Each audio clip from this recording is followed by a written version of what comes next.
રક્ષાબંધનના દિવસે બહેન છે તે તેમના ભાઈના ત્યાં જતા હોય છે અને રાખડી બાંધતા હોય છે, પરંતુ અમદાવાદની આ મહિલા જેલ છે, આ મહિલા જેલમાં જે કેદીઓ મહિલાઓ જે અંદર બંધ છે તેમને રાખડી બંધાવવા માટે તેમના ભાઈઓ આવતા હોય છે, તેમના પરિવારજનો આવતા હોય છે અને તે સમયે હૃદયદ્રાવક જે દ્રશ્યો છે તે સામે આવતા હોય છે। તેમના પરિવારની સાથે પણ વાત કરવી છે। આજે બા મારી બેબી છે, તમારી બેબી છે, આ એનો ભાઈ છે, 4 કેવું આ કેટલા સમયથી આપ આવો છો? એને પણ દારા થયા, એને કંઈ નહોતું થયું, એવી કેસ એવા લાગી ગયા તો એને ખાલી નાખી કરવાળાએ કર્યું। અમે ગરીબ છે, મારા છોકરાના હાડ ડકાયેલું, એ દાખલ હતો અને પેલા આવ્યા એ કે મારે જો રક્ષાબંધનના દિવસે જ્યારે દીકરીને અહીંયા મળવા આવું તો કેટલી તકલીફ પડે? હોતી ને તકલીફ શું કરીએ સાહેબ, આજી લાયા દવાખાને છે ને આજી રાખડી બંધાઈ, ઘરવાળો નથી મારે, એને બી નથી, શું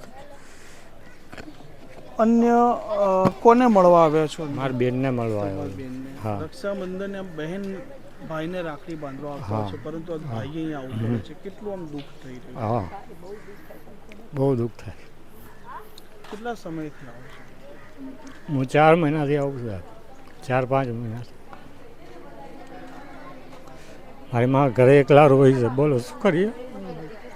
4 બેન ને 1 ભાઈ છું, ઘણી પરિસ્થિતિ આવ ખરાબ છે,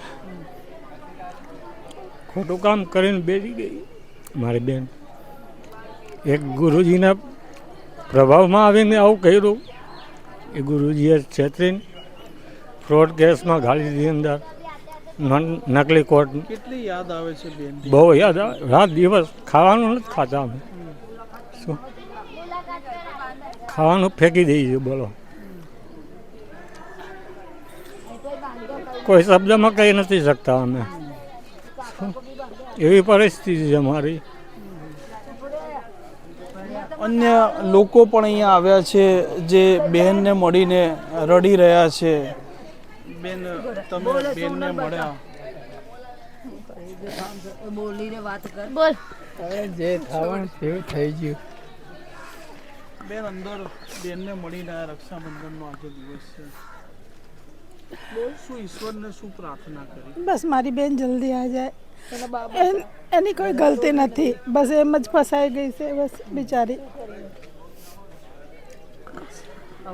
તો આ પ્રકારના દ્રશ્યો પણ અમદાવાદની સાબરમતી જેલમાં જોવા મળતા હોય છે અને આ મહિલા જેલ છે, આ મહિલાઓમાં જે મહિલાઓએ તેમના જીવન દરમિયાન એવી કોઈ ભૂલો કરી હોય જેમાં પાકા કામના પણ મહિલા કે બંદીવાનો છે, સાથે જે કાચા કામના છે જેમના ટ્રાયલો અત્યારે કોર્ટમાં ચાલી રહ્યા છે તે પણ અહીંયા બંધ છે। પરંતુ જેલ એક એવી વસ્તુ છે જ્યારે કોઈ વ્યક્તિએ તેમના પરિવારજનનો સભ્ય આ જેલમાં અંદર બંધ હોય છે સળિયાના પાછળ, અને ત્યાર પછી જ તેમના પરિવાર જે બહાર હોય છે તેમની વાસ્તવિકતા, તેમની પીડા, તેમની યાતના, તેમની સંવેદના, તેમની ભાવના છે તે બંનેને સમજાતી હોય છે। અને ગુનો ઘણીવાર વ્યક્તિ છે તે જાણતા પણ કરી દેતો હોય છે, અજાણતા પણ કરી દેતો હોય છે।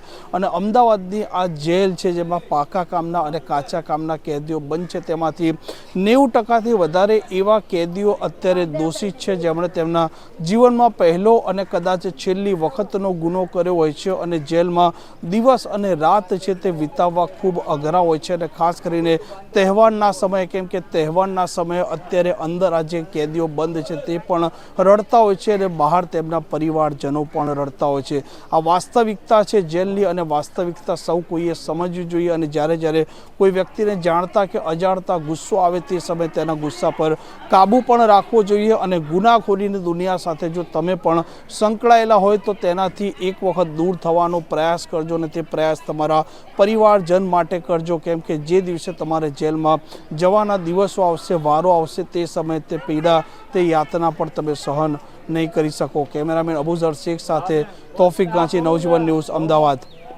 વૈષ્ણવજન તો તેને કહીએ જે